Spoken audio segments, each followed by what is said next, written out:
10वीचा निकाल जाहीर झाला आणि त्यानंतर विद्यार्थ्यांमध्ये प्रवेश प्रक्रियेसाठी लगबग सुरू झाली। सोबतच ITIमध्ये प्रवेश प्रक्रियाही सुरू झाली आहे। यावेळेची ITIमधील प्रवेश प्रक्रिया ही संपूर्णपणे ऑनलाईन पद्धतीने असणार आहे आणि संपूर्ण नागपूर जिल्ह्यामध्ये शासकीय व खाजगी ITIमध्ये मिळून एकूण 10,000पेक्षा जास्त विद्यार्थ्यांना प्रवेश मिळणार आहे।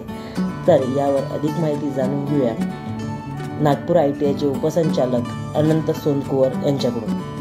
जे गव्हर्नमेंट आणि प्रायव्हेट ITIची आमची ॲडमिशन प्रोसेस ही पूर्णपणे ऑनलाईन असतं। त्यासाठी admission.dvet.gov.in हे ऑनलाईन पोर्टल आहे। तिथे जाऊन विद्यार्थ्यांनी ऑनलाईन फॉर्म भरायचे आहेत। तर फॉर्म भरायची प्रोसेस ही 3 जूनपासून सुरू झालेली आहे आणि ती 30 जूनपर्यंत चालणार आहे। त्यानंतर जे आपण फॉर्म भरले आहेत त्याचं कन्फर्मेशन करायसाठी प्रोसेस ही 5 जूनपासून ते 1 जुलैपर्यंत आपण वेळ दिलेला आहे। आणि आपल्या नागपूर जिल्ह्यामध्ये एकूण 17 गव्हर्नमेंट ITI आहेत आणि 73 प्रायव्हेट ITI आहेत। तर त्यामुळे आपल्या नागपूर जिल्ह्यामध्ये एकूण खाजगी आणि शासकीय संस्था मिळून आपल्याकडे जवळपास 10,000 जागा उपलब्ध आहेत। त्यामध्ये काही असे ट्रेड आहेत की जिथे म्हणजे इंजिनिअरिंगचे मुलंसुद्धा इंजिनिअरिंग करून ॲडमिशन घेतात। जसं नागपूर ITIला गव्हर्नमेंट ITIला एरोनॉटिकल फिटर स्ट्रक्चर हा ट्रेड आहे, ज्यामध्ये सध्या 3 बॅचेस चालू झालेले आहेत। त्यामध्ये लोकांचं म्हणजे 85+ मुलं ज्यांना मार्क मिळतात त्या मुलांनी तिथे ॲडमिशन घेतलेली आहे।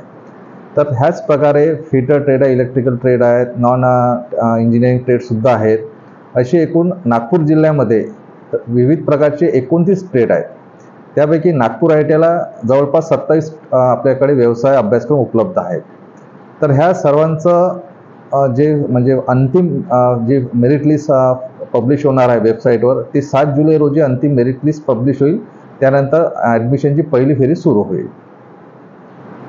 ज्या विद्यार्थ्यांना पहिल्या फेरीत ॲडमिशन मिळाली नाही त्यांच्यासाठी दुसरी फेरीसुद्धा नंतर जशी पहिल्या फेरीची ॲडमिशन संपल्या त्यानंतर काही मुलांना त्यांचं फर्स्ट ऑप्शन जर नाही मिळालं तर त्या लोकांना सेकंड फेरीसाठी ऑप्शन अवेलेबल असतं।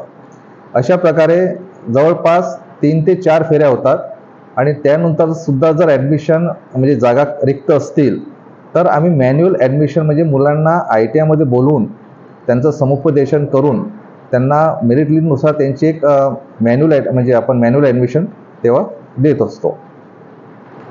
असं जवळपास म्हणजे दरवर्षी 90 ते 95% ॲडमिशन ITIच्या फुल होतात। जे 5% असतात ते म्हणजे महिलांबद्दलचे जे काय ड्रेस मेकिंग, कटिंग, स्विंग हे जे ट्रेड आहेत त्यातलेच ॲडमिशन फक्त कमी असतात। अदरवाईज मॅक्झिमम ITIमधले ॲडमिशन 100% झालेले असतात। तर या पद्धतीने आपण ITIमध्ये प्रवेश घेऊन आपलं भविष्य घडवू शकतो। Rishabh Parkunde, news 18 local, Nagpur.